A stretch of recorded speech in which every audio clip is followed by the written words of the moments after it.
Hey there, respawners. Welcome back to No Man's Sky. Today I'm going to show you how to complete Phase 4 in the Cartographers Expedition. Now before we get started, make sure you click that like button, and if you're not subscribed, please consider doing so. I make all sorts of different guides for No Man's Sky as well as other games, and it would help me out a long way towards reaching my goal of 500 subscribers by the end of the year. Now, let's get to the guide. So the first challenge I'm going to show you is visit a planetary outpost. Now, the easiest way to do this is use your Minotaur, which you'll get from completing a challenge in Phase 2, and I'll have a guide linked in the description below for that. But what you want to do is once you have your Minotaur, you actually want to go into the inventory and you want to install the radar array. Now, this will take 50 gold, 75 chromatic metal, and 1 wiring loom, which you should have all of that already. Once that's installed, all you need to do is open up your quick menu and select Exocraft Signal Booster. Now it gives you options. You can choose from resource depots, secure facilities, distress signals, or planetary outposts. And this is the one we're looking for. You just want to select that one, and hey, look, it found one on the first try. If you do get it to where it says no outposts found, just keep selecting that option every time it recharges, and eventually it will find one. It says it's 56 minutes away from me. One thing I've noticed with the Minotaur, if you use its full like jumping boost constantly, you can actually get to destinations in a fifth of the time. So rather than taking me 56 minutes, it should only take me about 10 minutes to get there. So once you've reached the trading outpost and gotten actually to the top where all of the NPCs are, that's when the challenge will complete, and then you can go collect the rewards. Now you're able to craft all of these different alloys, and the Herox is what you need to actually complete the next ship challenge. So it gives you the blueprints to be able to make that. So the next challenge is to construct an additional teleporter. A good time to do this is actually right after you find the trading outpost, because you're going to be crazy far away from your base. Like my base is like 23 minutes away from me. So what I can do is just build a base right here at the trading outpost, if it'll let me, and then build a teleporter there. As soon as you place down the teleporter, it will complete the challenge. You can collect the rewards. The rewards you get for this one are a short-range teleporter and an Exocraft summoning station. So that way you can summon your Exocraft kind of from anywhere where you are. So for the next challenge, you have to travel in your Exocraft for 15,000 units. That's actually really easy to do because most likely you've either already reached it from just trying to get to the trading outpost, or you're very close like I am. So just keep going until you hit 15,000 and the challenge pops. So the rewards you get for it are an Exocraft boost upgrade and an Exocraft engine upgrade. These will not actually work for your Minotaur, so they will have to be on any of your others like a roamer or pilgrim that you can use. So for the next challenge, we have dig up 5 buried items. So as soon as you have this selected as your mission, you'll actually be able to find something that will check for the challenge. All you need to get at it is get your terrain manipulator and just dig a big old hole. And here's this weird looking thing. And this one you have to destroy, so you can use your mining beam for that. And there's the first one. So just keep doing that and keep looking for more. It'll have a lot of times things like this where there's something in range. Just keep trying to look for these things and get 5 of them. So the different things you can find are either going to be a subterranean organic structure, a buried mineral formation, or a buried cache. Any of those things will work towards this challenge. And like I said, once you reach all 5, you'll have it complete, and you collect the rewards, which will give you 750,000 units, as well as a standing increase with the Corvax. So the next challenge is to summit a mountain of at least 625 units. These are really easy to find. I can show you where those are, but I would highly suggest you do this with the next challenge, which is spend 30 continuous seconds airborne. So in order to do both of these at the same time, there's a little bit of preparation work. So let me show you what you need to do. So the first thing you're going to need is a medium refiner. You can find that in the construction terminal under the technology modules. It's right here next underneath the portable refiner, and it costs you 10 salvage data, which you should have. Unless you spent it all already, you should have enough to get that. If not, just go look around for some salvage data and grab enough for 10. This is going to cost you 100 magnetized ferrite and 5 dihydrogen jelly. As soon as you have that, then you can install it into your base, and let me show you the path that you need to take in order to get this completed. So when you repaired the waveform engine from the phase 3 challenge, which I'll have linked down in the description below if you need help with that, you will get these advanced technology jetpack plans. So that's right here. What you need is this airburst engine. This is super important because it allows for your jetpack to recharge while you're falling. So go ahead and install that.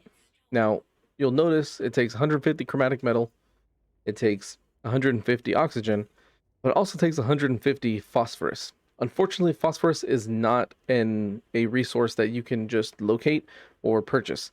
You actually have to make it, and that's why we have the medium refiner. So let me show you the path and ingredients that you need to take in order to get 150 phosphorus. So for the first step, you're going to need 600 ammonia and 300 pure ferrite.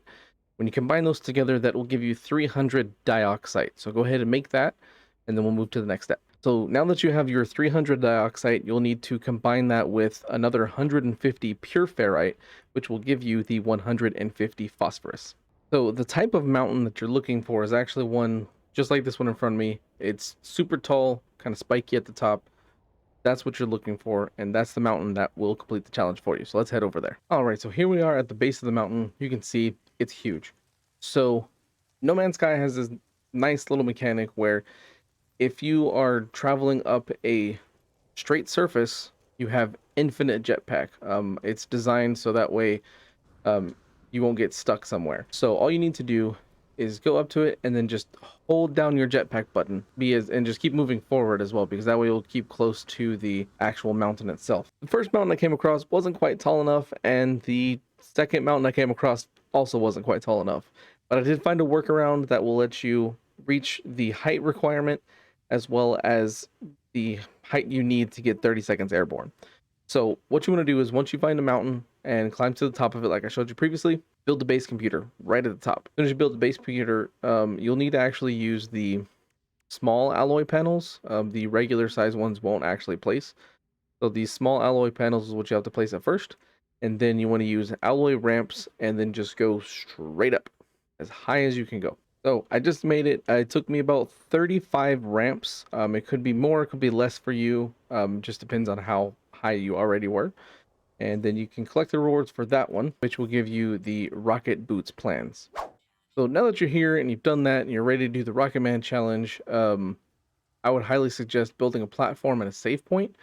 That way, if it's not quite high enough to reach that 30-second airborne time, then you can just reload your manual save and keep building higher. All you want to do from here is just use your booster and just go as high up as you possibly can. As soon as your booster runs out, then just move over to the side a little bit, that way you don't hit the platform below you, and then just fall. And it should take you at least 30 seconds to hit the ground. So it took a bit more height than I initially thought it was going to. I actually had to get to 720 units high before I would actually be able to fall long enough to where I would hit the ground the exact second it hit 30 seconds. So whenever if you're doing the building or if you're finding a mountain that's tall enough, you need to make sure you find one that's at least 720 units high or build at least that high. That way you can complete this challenge. And the rewards you get for it are 3 storm crystals and a supreme movement system upgrade. The next challenge is to excavate 10 fossils. Now, in order to find fossils, you'll just use your analysis visor and you want to look for the yellow tags. Those are the natural burial sites, and you need to find 10 of those. A lot of times they will actually be grouped together in like 5 or more sometimes, so you can actually find a whole bunch of them in one spot. So once you've reached the burial site, you'll just use your terrain manipulator and kind of keep digging until you get the ancient bones. Now, once you've grabbed the last one, the challenge will complete, and now you can go collect the rewards. And so the rewards you get are 3 planetary charts.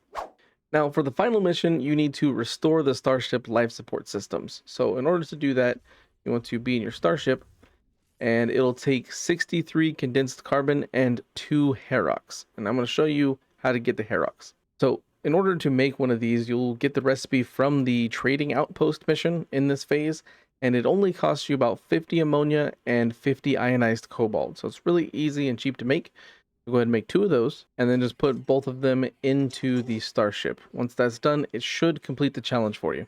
Now just collect the rewards, which will be 999 nanites.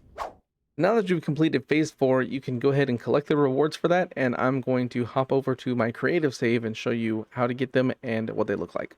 So in order to collect these rewards on any save that you have, just go to the space anomaly and talk to the Quicksilver Merchant. Head down to collect expedition rewards, and if you just collected these, they should be at the top.